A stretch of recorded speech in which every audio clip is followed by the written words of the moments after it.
No such thing as a bad win. That's not true. There's all sorts of bad wins in the NBA, but I'm not sure that the Nuggets wins over the Sixers and the Hornets were that bad. We'll talk about it. Plus, we'll break down Zeke Naji making an appearance. Woo! And Christian Braun locks in. Nikola Jokic is clutch. Nuggets get 2 wins to close out the road trip. We'll talk about it on Locked On Nuggets.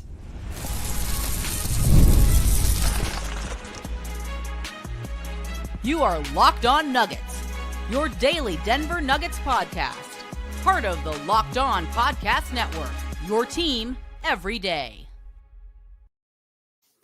Welcome to Locked On Nuggets, your daily Denver Nuggets podcast, part of the Locked On Podcast Network, your team every day. Thanks for joining us and making this part of your day, being with us Monday through Friday and on the weekends for special bonus episodes like this one, recapping the Nuggets wins over the Philadelphia 76ers and the Charlotte Hornets to close out their road trip as they go 2-3 on the trip. And they head back to the comfy confines of Ball Arena for Monday and Wednesday contest versus the New Orleans Pelicans, who, well, quite frankly, God hates. So we'll see how those games go. But we will talk tonight about a 2-3 road trip. We'll talk about his rare Zeke Naji appearance. We'll get into Jokic being clutch as all get out down the stretch versus Charlotte. But we'll start Ryan Blackburn. I'm Matt Moore. Catch us all the different places that you can normally hear us about. We'll start tonight with this quandary. This was okay. If the model for the Nuggets is, they screw around for 3 quarters, they clutch it up late. The last 2 games were like the opposite, where it was like, hey, the Nuggets look pretty good. Like, hey, all right, like turn a corner, offense is clicking, defense is doing some stuff, and then they just stopped. And then had some bad second half performances in both games. But Ryan, they do come out of it 2-0. I think like an interesting question about because I've talked about this on the show before about how I think there are bad wins in the NBA. I think there's good losses and bad wins in the course of 82 games. I think the question is just like, do you expect more from them? You can hope for more from them, but do you expect more from them? Because I think the key here is like you expect them to win. Right? If they gone 0-5 on this trip or 1-4, like, oh boy, like we got some serious questions. But now it's kind of like, all right, look, they lost the matinee game versus the Wolves. They no-showed versus the Bulls, and the Knicks have their number. Okay. Like, it's not ideal. It's not good enough. They got work to do over this last 2.5 months of the season. But like, I think it's fine. Like, I think that these last 2 games were fine. I won't say that the road trip was fine, but I think the last 2 games were fine. I'm not like, this is unacceptable the way you won this game. I'm like, no, like you're not good enough on a back-to-back to beat the Hornets by margin. I think you should be, but you're not. You're not good enough to beat the Sixers without Joel Embiid and Paul George on the road by double digits. You're just not. I have some numbers to talk about this later, but that's kind of my general take on these 2 games. Yeah, and I guess I think I would push back on that. I think they're not playing well right now, but I do think that they are good enough that you can expect double-digit wins against teams that are missing so many players like the Philadelphia 76ers and Charlotte Hornets are. I hold them to a higher standard and am often disappointed this season because of that.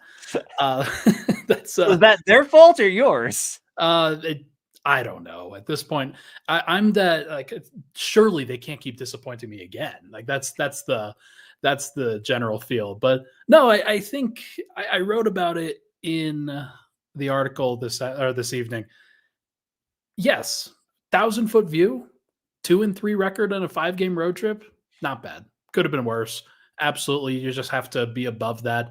If you break it down game by game and you actually look at the way that things happened, you look at it and you think, that's a lot of questions. That's a lot of things to not necessarily be super happy about. But 2-3 record could be worse. Could absolutely be worse. And then you look at the standings and you're like, okay, they're still a stone's throw away from second, which is insane. And I think it's really important to keep kind of mentioning that like, do you really care about them beating the Hornets by double digits in January, or do you care about them being a dangerous threat to Dallas come May? Yeah. And it's like, I want them to be both. And you've always talked about the championship habits thing, but I don't think this team, let it this way. I think a good expectation to kind of set here is that the Nuggets are not going to build a championship habits in the regular season. We're past that. That's done. This is just, that's not who they are. It's never who they're going to be. it's figure out as much as you can and we'll see what happens. Yeah. Like that's where they are, right? Like the title year was genuinely like we thought like this team can win the title, like they're that good. And so the pressure that year was like, are you gonna put it together? Like, are you gonna? And then they did it, and we're like, oh. And then they stopped doing it in March, and we're like, oh. And the Nuggets were like, no, it's fine. And then they won the title, and we're like, oh. So that to me is like how that kind of works out. I do want to note this. This I think is interesting across the two games. So Jokic was clutch as hell tonight. Just made that pass at the end of Jamal Murray was such a savvy play. Wild. It was just like and that's one where the Hornets are the kind of team that does that makes that kind of mistake. Whether I don't like it's so are the Nuggets for what it's worth, but yes, right. like 100%. But still, like that's I thought that was a really smart play. Last two nights, Joker 56 points, 30 assists, 22 rebounds. That's disgusting. Like crazy. minus 2. Weird, right? And okay, so this is where the whole plus minus thing sets people off, where they're like, that implies that Joker wasn't good. So the stat is bad. Okay. The trick is to not do that. The trick is to ask the question of if Joker's doing that much for them and they're still not able to win his minutes, what's going on? And the answer is that versus the Sixers, they had a 135 defensive rating with him on the floor. And versus the Charlotte Hornets, they had a 112 when they only scored 111.5. So like whatever. Both of those to me are very explainable, by the way. Okay, hit me. Joker's defense was horrible against Philly. Absolutely disgustingly horrible. And they should all feel bad about the level of defensive performance. And they were able to sneak it out because they got 137 points in regulation. Great. And then against Charlotte, they shot 7 of 37 from 3. If you shoot a normal percentage, not 18.9%, then the Nuggets are winning this going away. But they just, coming off of the second night of a back-to-back 5-game road trip, they were just not precise in those moments. I think the effort was there, and I think that bears out based off of the defense in the first half. They knew that they needed to get this one, and it looked like they were trending in the right direction. Now, the plus-minus still wasn't good for Jokic in the first half. I do want to make that note. But I think those are explainable, and it should just be noted that despite the fact that Jokic's defense it was horrible last night, and then tonight it was fine. I do think that the defense was not the problem today. It was just the fact that the offense was not good enough around him. And the fact that he's able to make up for that is a big deal. Today's just honestly like they were on a back-to-back. Joker played awesome, and they ran out of gas, and the Hornets made a comeback, a fake comeback, and the Nuggets still won the game. Yeah. But Robert, like, go take this up with Swipe, man. Like, you can't be like every single time people are just throwing themselves in front of Joker. Here's what I will I'll tell you this from this perspective. Okay. Joker today was good enough defensively, and Joker was good enough, and the whole team was good enough, and they won. Okay. The way I think Joker will play better in the playoffs because he'll be like, all right, it's time. Okay. I'm playing at the level. I'm active. I'm going to contest stuff. If Joker plays the way he has played in the regular season, your team is going home before the conference finals. Correct. Period. End dot. Like, and you could be like, well, it's Jamal and it's Aaron and it's this and it's that. And you're right. It's not like no one is saying it's all on Nikola. I am telling you that Joker's performance, if we just assess Joker's performance defensively, especially in that Sixers game, it's been bad. And that's okay. Like, it is not it's not hurting Jokic to say that. It's not hurting his legacy. Yeah, the other factor, and so Robert responds here, I think Jokic has been bad defensively. Who on this team this year has been consistently good defensively? The answer is very few people. But my thing with Joker, and like, look, Jamal's defense was the biggest issue today. Like, he was getting switched out onto Miles Bridges and getting filleted. Like, he was getting cooked. Yep. But we'll get into that in a bit. The thing with Joker's defense that people don't appreciate is all you can do is control what you can control as a player. Just because other people around you are bad doesn't mean that you also have to be bad. It doesn't. He can also try on that end and be good on that end. And like, it shouldn't be this crazy thing to expect stop decent throwing effort. yourselves in front of Yeah, the 3-time MVP here, guys. he'll be okay. It's fine. Yeah. No one on this show hates Joker. This show has done as much over the years to advocate for him and his MVP status as any outlet. I don't want to hear this. Yeah. But I will say, look, is he the best player in the world? Yes, he continues to be the best player in the world. He's amazing. These numbers are ridiculous. And the other thing I'll say is, I did think that. So on the Miles Bridges point, this is something that I do kind of wonder, and I don't have a direct answer. And this is something I gotta this is gonna have to be something I'm gonna have to talk, ask questions about this week with staff and players. Is they are gonna have to get to a point where they don't give all these switches. And it's okay in the regular season. It's fine. The base scheme is we switch everything 1-4 and Joker plays dropper at level. Yeah. That's the base scheme. And then you can get into your X outs and who's helping and whatever. But that's your base scheme. In the playoffs, they cannot give these switches the way that they have. Because teams have just figured out how to get what they want versus them. Switching is no longer the tool it used to be. Back in 2016, when the Warriors really first started doing it, it was what sorcery is this? It was what the hell is going on? Yeah. And then the Celtics emulated, and it was the Celtics had a top 5 defense for 6 years in a row under Stevens because of their ability to do so. Right. And the Nuggets, I get why they're doing it, because it's much easier to just switch everything. It's just easier. You don't have to think about it. It's just hey, we're switching. That's it. So, by the way, you remember back in 2021 when Denver started doing that, when they traded for Aaron Gordon initially, and everybody was like, oh my God, look at what's going on here. They're switching 1 through 4 and everything's looking awesome. They're kicking ass on offense. They're just doing a whole bunch of great things. Denver, that was 4 years ago, for what it's worth. Denver's 4 years older as a team. They are not a young athletic team anymore. That's just not who they are. Yeah. Young athletic teams are able to switch and guard and keep up and have the energy and have the multiple closeouts and rotations and things like that. Denver does not have that luxury anymore. So they need to play a more disciplined scheme in order to prevent those shots and prevent those matchups as much as they can. They can't get away with it like they used to. So I even think that's a thing from 2 years ago when they actually won the title. It's not just about the personnel that they lost. It's about that Jokic, Murray, Porter, Gordon are all worse defensively, individually. I have questions for Ryan about the starting unit. I have questions for Ryan about Christian Braun. I have questions for Ryan about Jamal Murray's offense. We'll talk about those next here on Locked On Nuggets.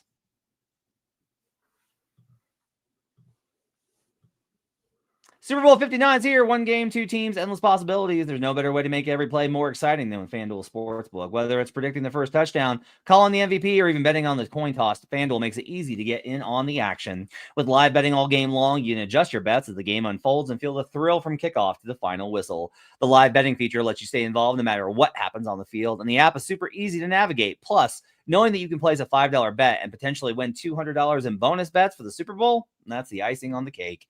Download the app or head to FanDuel.com to get started. Bet just $5, and if you win, you'll score $200 in bonus bets. That's FanDuel.com. Bet with FanDuel, official partner of Super Bowl 59. We'll be right back on Locked On Nuggets.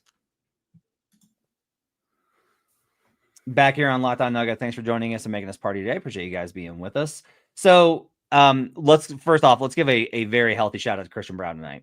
Absolutely. 24 points, 9 of 15, 2 of 5 from 3, 11 rebounds for Christian in this contest. 2 assists, 2 steals, a +9. Christian was really terrific. And it's just really funny that you look at his numbers last night in the Sixers game, and it's 15 points on 6 of 10, very efficient, 5 rebounds, 2 assists in 30 minutes. That's all really those are really -8. Just sucks, man. I know. That's no one can win that old Jokic bump. That's that starting lineup bump. You're right there. That's tough. But what'd you see from Christian tonight in the Charlotte game that was so impressive? It's just so physical, and he is so stronger than some of these guards that he's going against in these matchups. And when you see him starting at shooting guard and going up against Nick Smith at shooting guard on the other side, or going up against Gosh, there were some names on Charlotte that are just wild. Seth Curry played. Isaiah Wong played. KJ Simpson played. Vasa Micic got hurt earlier in this game, and he was a minus 24 in 15 minutes, Vasa was. So maybe that's also one of the reasons why Charlotte was able to get back into it. But honestly, like, Christian just looks fantastic physically right now. He's athletic. He's very confident. He is playing with burst, like what I was talking about with Jokic, Murray, Porter, Gordon. Christian's got that in spades right now. He's picking up a lot of the slack on the other side athletically, and just continues to be relentless on that end. The hustle was there. Grabbed 9 rebounds, had 19 points in the first half alone. Definitely slowed down in the second half. I think they went away from him a little bit. He kind of settled for some shots. But overall, like, just a guy that's playing with a lot of confidence and looks really good right now. Russ and AG, Christian and AG, Russ and Christian. Which of those starting combos do you like better? Oh. A lot of it is about what happens residually with the other three, with Murray, Porter, Jokic.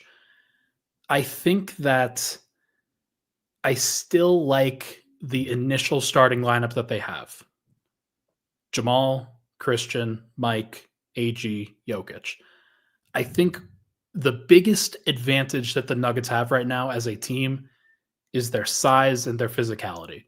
If they are able to keep up with some teams on the perimeter, then having Jokic, Porter, Gordon, and Christian Braun at 6'6", 2 whatever that he is, I think that is their best hope of advancing deep in the playoffs. I do. And I think that Russ continuing to play and can play in spots, and of course play next to Jokic a whole bunch, is great. But what Christian does and the energy that he brings and the physicality that he brings, yes, Russ brings it too, but he's just a little bit bigger and the shooting is better. And I've been very surprised by that this year, but he's really improved as a 3-point shooter this season. It's been great.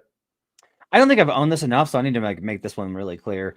I was wrong about Christian not like getting benched when it was Russ and AG. Like, I need to be like, I said that they were not going to bench Christian, and they did. And I had good reason to think that, but I got it wrong. And I really believe in not doing the thing where you're like, well, like, don't hide. Like, it's okay for you to be wrong. Like, I made an educated guess, and that they decided to go away from it and change that dynamic. And now, like, the way that they played with the starting unit tonight is going to cause even more questions. And the problem is just like, it doesn't. They started off and the starters weren't great this year. Like, that was like a real thing. Was like, you and I were like, they were good for a while, and then it started to and like, I was like writing stuff. I wrote a whole thing about it on Denver Dig about like, hey, starters aren't as good now. They just aren't. And then AG gets hurt and Russ goes in, and they go bonkers for that stretch. And then AG comes back in, or like they lose this 3-game stretch. Okay. And so AG goes back in for Christian, and it's still not great. And then Russ sits tonight, and it's good. I just don't know that I can believe that any of it's going to be really consistent. And to me, maybe like at the end of this, it's just like, look, man. And like Swipe and I talked about this on Friday. If you missed Friday's show, go listen to it, because we had a really good episode. It was great. I think we've just reached the point with this Nuggets roster where if you have Jamal and Mike and Joker on the floor, your defense isn't going to be good enough. Maybe that's a playoff thing. Maybe if Joker engages at the level and everybody's got their rotations perfectly down and the matchup is okay, like MPJ's not getting targeted, maybe. But like, I just think we're probably at the point now where you have to be like, I'll go this far. I don't think you can close with Joker. Sorry, that doesn't even make sense. You can't close with MPJ and Jamal both. One of them has to sit closing. Wow. That's going to cause some very interesting conversations. And it's not going to be Jamal. Yeah. So, yeah. But that's where I think I'm at, is like, you have to put another plus defender on there. So like, how do you parse that? And I just wrote about this on LockedOnDaily.com, by the way. People should check out the newsletter. I was writing about the 2-man combos that Denver has, and like that are around the league, are the best in the NBA. Number 1 was Shai Gilgeous-Alexander and Cason Wallace. Number 2 was Shai Gilgeous-Alexander and Lou Dort. Number 3 was Nikola Jokic and Michael Porter Jr. Number 4 was, I think, another Thunder combo. Number 5 was Evan Mobley and Donovan Mitchell. Number 6 was Jokic and Russ. And number 7 was Jokic and Brown. Like, how does one parse that? How is one supposed to even evaluate that when so much of Denver is invested in the Jokic-Murray two-man game? And Murray has overall played pretty well over the course of this last month, month and a half, 2 months. How does one parse that when all the numbers say that it's Jokic and everybody else at this point? Yeah, I mean, look, I do want to say, I know Jamal got cooked, but people were upset with the offense early in the season. And last night, he goes for 31 points and 11 dimes on 12 of 22. Tremendous. Like, they lose that game. And honestly, I thought his energy and effort level to start that game, to set the tone, was awesome. It's why, like, the end getting so close was so irritating as, like, a Nuggets analyst, where it's like, you guys played both of these games. It's like, you guys came out, set the tone, didn't wait, hit him in the face. And then, like, the rest of the game, you just, like, slowly tailed. You just let them hang around. It's intolerable. And it's the opposite of what they were doing there for a while, where it was like, you just screwed around for 3 quarters and then spiked them. Yeah. And this is what's killed Malone, is Malone's like, we just can't put together 4 quarters. Like, they just can't, they cannot put together 4 good quarters. And I will say that that's hard. Most teams can't do that. Like, if you look at it, if you actually go dive in on on team by team and go, how do you do quarterback? There's always, like, spots where it's like Celtics fans hate their third quarters. They hate them. They live in terror of their second quarters because they struggle in those.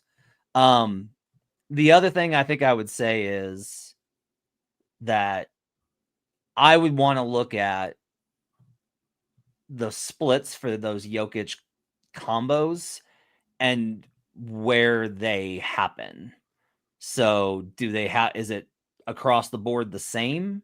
Is it like, are Jokic and Porter great in every quarter? Or is it, oh no, they're killing these lineups at the end of the first, or they're killing these lineups in the second before Jamal gets back in when it's mixed starters? And that to me is like the question. 100%. And like, they're like, Denver may just have better mechanisms because Russell Westbrook is also there, that they can make up for Jamal's absence in some of those lineups and kind of hit teams with a counterpunch in a different way. And that's exactly what Russ was supposed to be. But it's why kind of making these sweeping conclusions about what Denver's going to look like and how they're going to perform and what's it ultimately going to be is just so difficult. I have no idea what it's actually going to look like when it's all said and done, Matt. I have my suspicions, and I've made sure to say them very plainly on this show before. But I also just know that Denver has won a championship before. They have a variety of different players that can step up and shine in these big moments. And sometimes that's enough. And I just don't know how to parse it yet when there are so many different things that are pulling in different directions. So I think I know what it is. I was just looking at these numbers, okay. And like this is data, right? But this matches anecdotally. When Murray was out, do you remember all those third quarters where they would murder teams? Yes, it was early on. That's it. It's Yoke and Porter are plus 20 in the third quarter together. They have a plus 20 net rating. Utah, Toronto, coming back versus OKC. And then Murray came back for Miami, but there's also some other ones later in the season that happened too. So kind of like really what you got to do is you got to like, maybe we'll dive into this on for Sunday's show, is we got to look at like what happens in the games where everybody plays. Yeah. What do those look like? Yeah. And then even then that's like, that can be opponent influenced. Robert Rodarte says, how much of our defense is scheme, though? There are better defenses out there with worse defenders, right? He made this point about Vucevic being on a top 5 defense with Chicago, because Robert wants to do anything to take the onus off of Joker. But I think you're right in that. I will say this: Vuce is a better drop defender than Joker is. When I talked to Wes Unseld, this is years ago when they were before the first playoff run. Yeah. And I was like, what are you going to do in the playoffs? And Wes was like, what do you mean? And I was like, you can't switch Joker. Like, you can't switch out Joker if you guys get the Warriors. And Wes was like, why would we do that? Like, why would we ever do that? And I was like, oh, all right, fair. And that was like the first kind of indication of me of just like, no, like the defenses will always, they will tailor it around what they will tailor scheme to their personnel. And then I was like, well, you can't play drop versus Curry. He's like, we won't do that either. You know, and that was when they started, because Joker went to Malone and said, and Wes and said, I'm more comfortable at the level. I want to be active. I want to be doing something. He genuinely does not know, he's more comfortable now because he's done it so much. But like Joker's just not a naturally great like drop defender. Vooch, pretty good drop defender.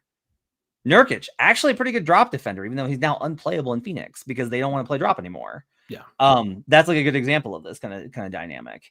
And if you want to say like, well, then why can't you play at the level? They will, like they did, and they will. Like that's what I'm telling you.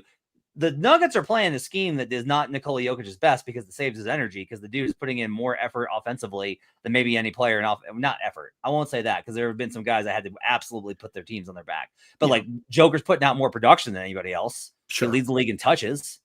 Game's easy for him. He finds different ways to make it happen, but like it just is. And you guys hit on this, and Swipe has hit on this before. The Nuggets need other guys that can help make defense easier for him and help make defense easier for their main core guys.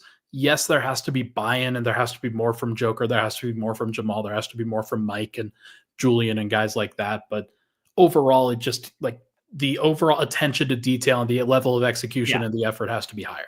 KYP on this team is wretched, and it drives me nuts. Like it really bugs me. Right. And like, if you want to, like, I could harangue more on that about some of the like every time that MPJ helps off of a corner shooter when he's on the other side of the paint. And look, this has been a thing. I will say, I do think that that's a Malone principle, because he's been doing that.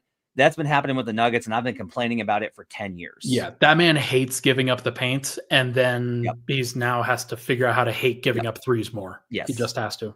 And that's why, like, I ask him about it, where I'm like, at some point you just like, you got to live with layups. You just do. You know who has great KYP, by the way? Who? Zeke Naji. You want to? Okay, we can do this. Sure. You're gonna look at the plus minus, and you're gonna be like, no. I watched. Like he had.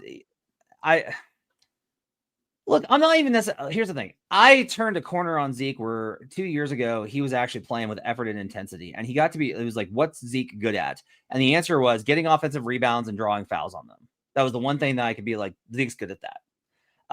Adam was really sold on his switchability. I think Adam probably still is sold on his switchability. I think he's fine. Right? Against Charlotte. Well, I think it's like, let me put it this way.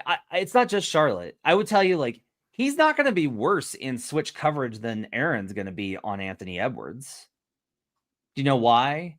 Because Anthony Edwards is awesome, and he's going to score anyway. Yeah. Right? So at that point, it genuinely doesn't matter. How did you feel like Zeke played tonight? 3 of 4 from the field, 6 points, 3 rebounds, 5 blocks. Yeah. The 5 blocks are great. And the air ball was wild. And the plus minus, everyone is, it's like, well, he played better than those other guys. Yeah, but he also had the worst on the team by 6. So so there's stuff that Denver can't do offensively with him out there. That's like period, end of story. They do not trust him in those moments. And that's a difficult thing. He also, when he is handling the basketball in those DHOs at the top of the key, it looks like he's about to combust. It just looks like it's so uncomfortable for him at that moment. And maybe it's because he doesn't want to make a mistake. Maybe it's because he's just not comfortable in that situation. Whatever the case may be, Denver doesn't trust him in those moments. So they have to put him in the dunker. They have to put him at the corner, whatever it is. On the defensive end, I do think that he made a positive impact. He can't grab a rebound to save his life, man. Like that I think is a massive issue on both ends of the floor. The hands are just so bad. The lineups that they had, Michael Porter and Zeke Naji on the floor together, I was banging my head against the wall, watching them try to grab any basketball. It was really hard to watch. But overall, like, you can see a team looking at that defense and switching on to different guys and being athletic and think, okay, you know what? The league really likes 6'9" switchable defenders. And he's on a descending contract. Like, is there somebody that could see taking a chance on him and try to build up his confidence again in a rebuilding situation? I bet that there's a team that could talk themselves into it. Are they going to want to make that bet for 3 years? Probably not. Yeah, and it's like they'll make that they could talk themselves into it if they're getting a second rounder or a pick swap with it. Yes. That's like, and just having your fifth highest contract be something you have to dump when you don't have picks. Anyway, I don't want to. Sorry, I don't want to. It can't. Here's the thing, and I get trapped into this because as an analyst, you have to think about it from this perspective. It's not Zeke Naji and Zeke Naji's contract. It's just Zeke Naji, the player and the person, and like having to navigate that as best as we can. He's had a really rough go of it this year. It's been really tough on, I think, everybody involved. And I want the best for him. And I think the Nuggets, of course, want the best for him too. And whether that's in Denver, whether that's somewhere else, end of story. Who knows? But it's, by the way, do you want to know? Do you want to? It's really because you're like, hey, 6'9" switchable defender. Do you want, like, you're saying this, and you want to know why he was a minus 17 tonight? Why? Musa Diabate Grabbed rebounds is good. Yeah. You were probably not. So over at you're a fan of clean the glass. Oh, I most certainly am. I know he's got like the highest offensive rebounding rate of pretty much anybody. He's 94th percentile in on-off differential non-garbage time. He's plus 11 on-off, Ryan. Man. So you had Zeke coming in cold versus a 6'9" switchable player who came in tonight and dropped 12 points, 7 rebounds in 20 minutes. Like, they're slow playing this. Like, I think Diabate is good. Like, that's a player I would do the pick swap at Zeke for Diabate. You know what's funny? Do it. I brought up Musa Diabate a month ago to Swipa in terms of trade candidates. And just like for that exact reason, grab offensive rebounds, be a 6'9" switchable defender, somebody on a small contract that you can consider like he's on a 2-way contract, I think. Like, get that guy a guaranteed deal and put him in that Hunter Tyson contract, man. Like, let's go. Yeah. So let's kind of wrap this up with this kind of perspective. Because Swipe asked me on Friday about giving a grade, and I gave him a C-. Okay. Which is, they're 30-19. If I was a Nugget, I'd be like, we're 30-19 in the Western Conference, and Jamal and AG have missed like a month of games each. Yeah. And we get a C-. Yeah. And it's like, yeah, I get it. I think for me, it's just like, I think for players in particular, they're like, don't care about any of the stats, don't care about any of your stupid metrics. Just winning games in the NBA is hard. And I can acknowledge that and also be like, yeah, but winning championships is harder. And the history of the league has taught me that these underlying things are what matters. There are teams that are winning games that are not as good as their record says. Like, they're just not. And when you start to dive in and things that are consistently going to show up, and like, this is the argument I made last year, and I don't know if I was right or not. I really don't, because like Adam disagreed with it because of a number of things. And I could be like, I said so, and they lost in the second round.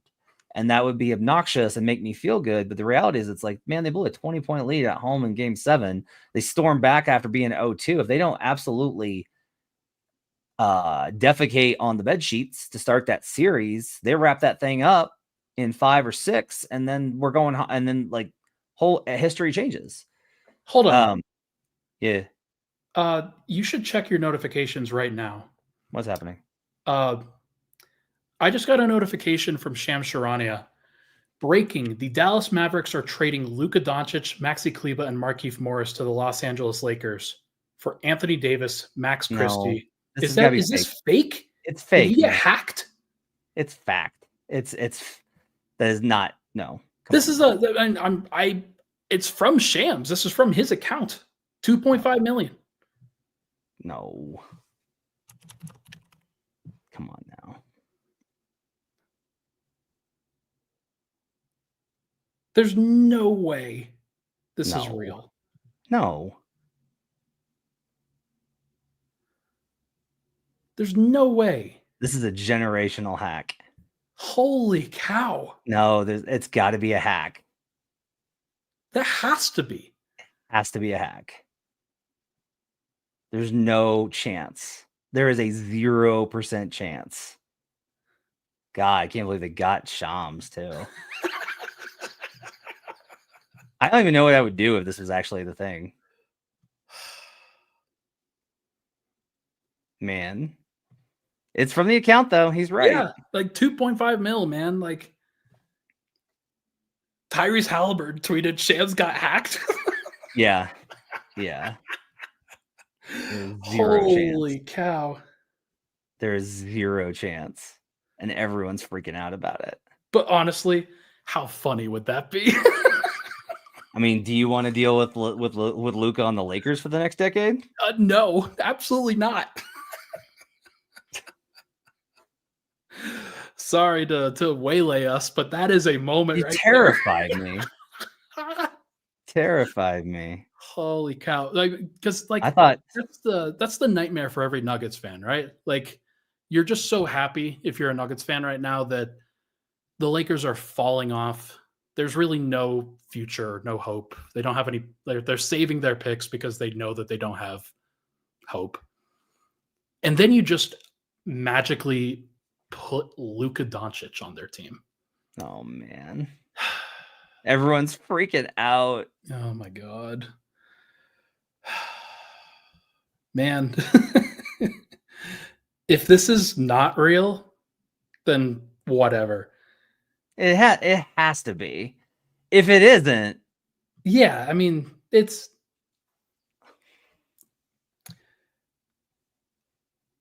just the logical perspective. There's no way that they wouldn't send Derek Lively or Daniel Gafford in the trade to try to get a different big. That's what makes you think that this isn't happening.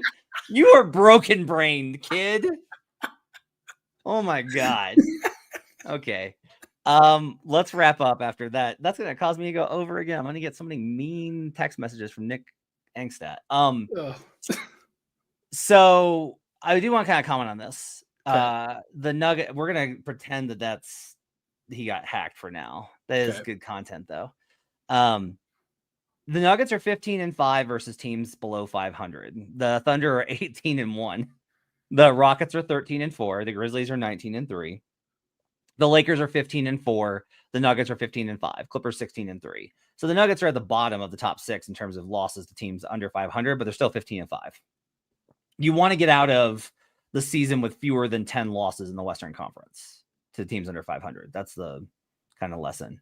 You don't have to obsess over this. There's no way. There's no way that this is real. Take your eye. I could see you looking at the notifications. He sent a follow-up tweet, man. What? A quote tweet. Yes, this is real. Sources tell ESPN. Full trade. What? Luka Doncic, Maxi Kleber, Markieff Morris to the Lakers. Mavericks, Anthony Davis, Max Christie, 2029 first from LA. Yes, Jazz, this is real. Jalen Hood-Schifino, 2025 Clipper second, 2025 The first comment on that one is Shams. Post a video saying it. I don't believe you. That's from Kenny. Oh my God. Guys. Yes, this is real is your giveaway that this is in fact not real. Shandy says this should be considered a terrorist attack.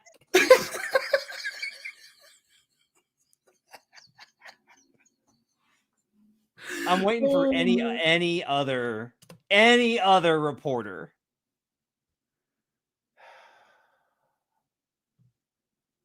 It happened. It's real. Oh my God.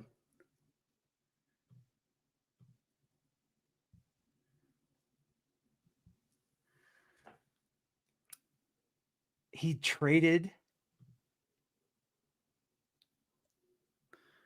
They traded Luka Doncic to the Lakers. Wait, hang on. All right. All I saw was Dan Wikey.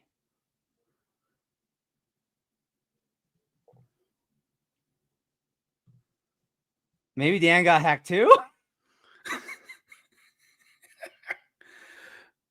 No, it's real. Oh my God, ESPN posted it. No, God. No, Brad Townsend confirmed it. Oh.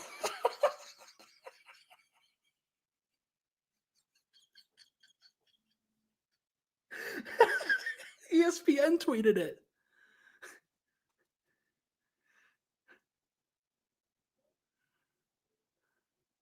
Can you take a screenshot?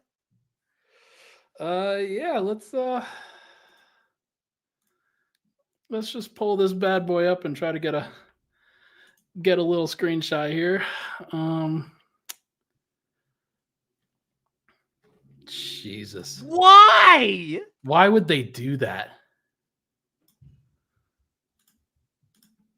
Why would they do that?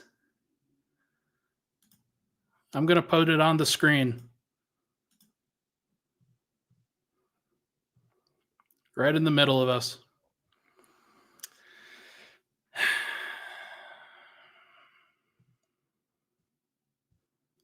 Are the Lakers favorites?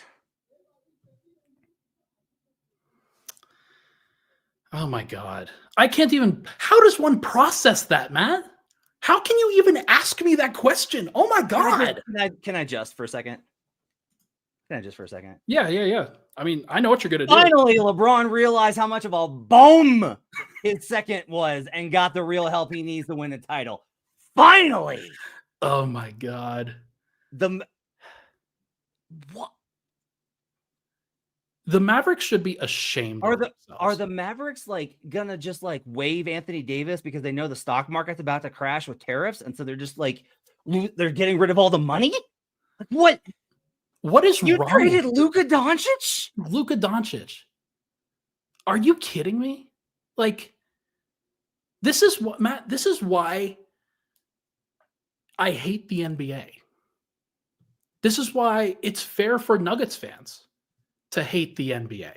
Why? Because when you're a Nuggets fan, this doesn't happen to you. You don't get gifted a Luka Doncic by trading your second best player just because you can, just because you want to. Like, how in the world? There's no way they traded him for 1 first. That's insane. Like, why would did Luka Doncic demand out? He had to have.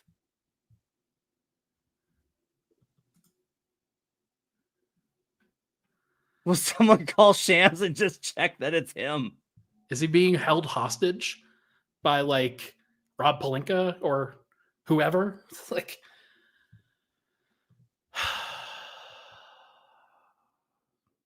CJ McCollum, it's real. CJ McCollum said that? Yeah. I mean, we've got it confirmed from both Dallas and yeah, I mean,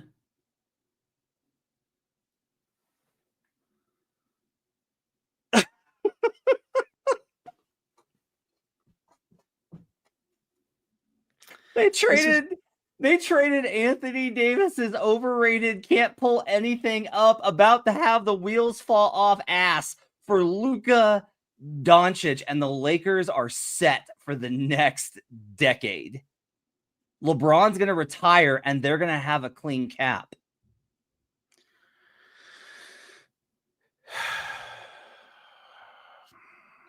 I hate the NBA, man. Like, this is just. I love it. This is amazing. Is disgusting. This is amazing. This is a disgusting. How can they possibly do that?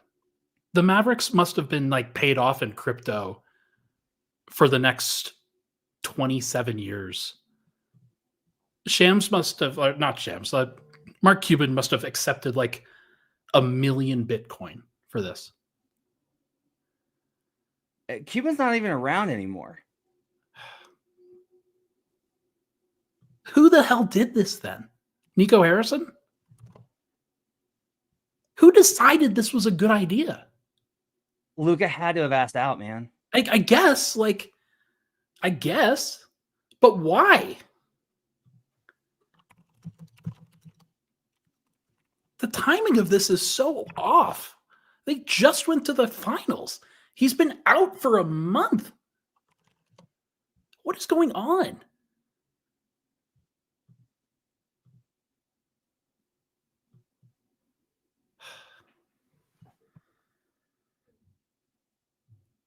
Dude, He had to have demanded out.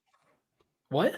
He had to have demanded out. I guess, yeah. Like, it's funny that all the trade talk was about Kyrie being a Laker, and they just sent Luka instead. They're like, you know what? Nah, we'll send Luka instead. We know that Kyrie and LeBron have this relationship. We know that would be awesome for the Lakers. We'll just send them Luka instead. That's fine. That's fine. Okay. Okay. Well, I got to go right now. Yeah. About We're going to have 7,000 something to words. talk about tomorrow. So I hope you guys enjoyed our reaction as I was like, that's hilarious. What a funny joke. What?